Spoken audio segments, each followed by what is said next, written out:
बिस्मिल्लाहिर्रहमानिर्रहीम। अस्सलाम वालेकुम। सलामती का रास्ता पार्ट 3। इससे पहले मैं इसके 2 पार्ट आपके सामने पेश कर चुका हूं। उनका लिंक दोबारा से मैं डिस्क्रिप्शन में दे दूंगा, वहां से देख लें। आज का हमारा टॉपिक है इंसान की तबाही का असल सबब। साहिबो, ये बुनियादी हकीकतें हैं जिन पर इस दुनिया का पूरा निज़ाम चल रहा है। आप इस दुनिया से अलग नहीं हैं, बल्कि इसके अंदर उसके एक जुज़ की हैसियत से रहते हैं। लिहाजा आपकी ज़िंदगी के लिए भी ये हकीकतें उसी तरह बुनियादी हैं जिस तरह कुल जहां के लिए हैं। आज ये सवाल आप में से हर शख्स के लिए और दुनिया के तमाम इंसानों के लिए एक परेशान कुत्थी बना हुआ है कि आखिर हम इंसानों की ज़िंदगी से अमन चैन क्यों रुखसत हो गया? क्यों आए दिन मुसीबतें हम पर नाजिल हो रही हैं? क्यों हमारी ज़िंदगी की कुल बिगड़ गई है?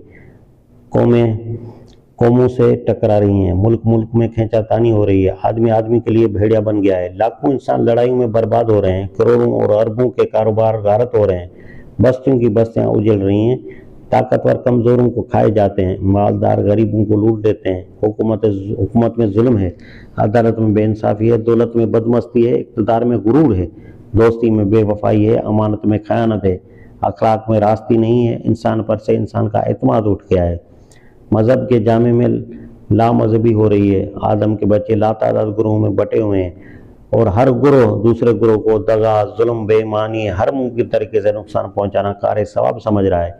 ये सारी खराबियाँ आकर किस वजह से हैं? खुदाई में और जिस तरफ भी हम देखते हैं अमन ही अमन नज़र आता है। सितारों में अमन है, हवा में अमन है, पानी में अमन है, दरख्तों और जानवरों में अमन है।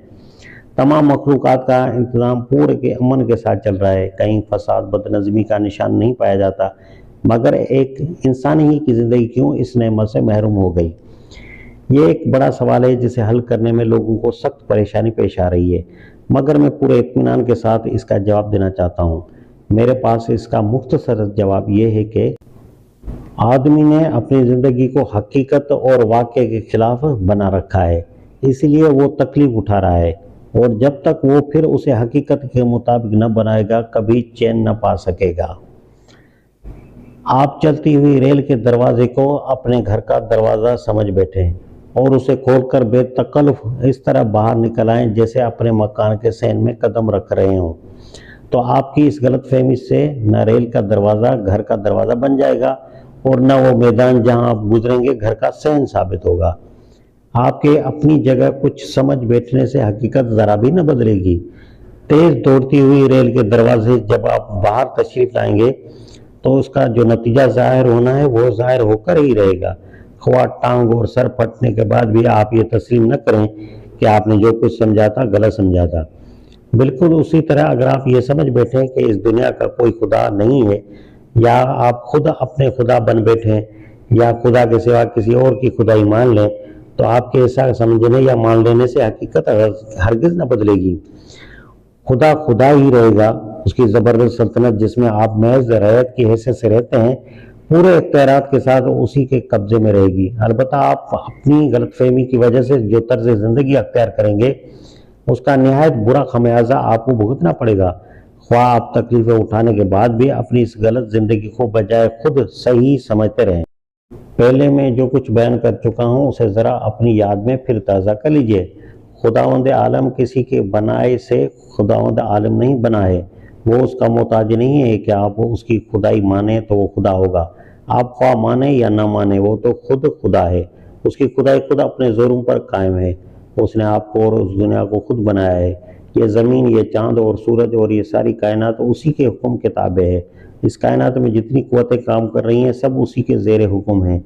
वो सारी चीज़ें जिनके बल पर आप जिंदा हैं उसी के कब्ज़े कुदरत में हैं। खुद आपका अपना वजूद उसके अख्तियार में है। इस वाक़े को आप किसी तरह बदल नहीं सकते। आप उसे न माने तब भी ये वाक़या है, आप उससे आंखें बंद कर लें तब भी ये वाक़या है, आप उसके सिवा कुछ और समझ बैठें तब भी ये वाक़या है। इन सब सूरतों में वाक़े का तो कुछ भी नहीं बिगड़ता। अलबत्ता फ़र्क ये होता है कि अगर आप इस वाक़े को तस्लीम करके अपनी वही हैसियत कबूल कर लें जो इस वाक़े के अंदर दरअसल आपकी है, तो आपकी ज़िंदगी दुरुस्त होगी, आपको चैन मिलेगा, इत्मीनान नसीब होगा और आपकी ज़िंदगी की सारी कुल ठीक हो जाएगी। और अगर आपने वाक़े के ख़िलाफ़ कोई और हैसियत अख्तियार की तो अंजाम वही होगा जो चलती हुई रेल के दरवाजे को अपने घर का दरवाज़ा समझकर कदम बाहर निकलने का होता है। चोट आपको दिखाएंगे, टांग आपकी टूटेगी, सर आपका फटेगा, तकलीफ आपको पहुंचेगी। वाकया जैसे था वैसा ही रहेगा।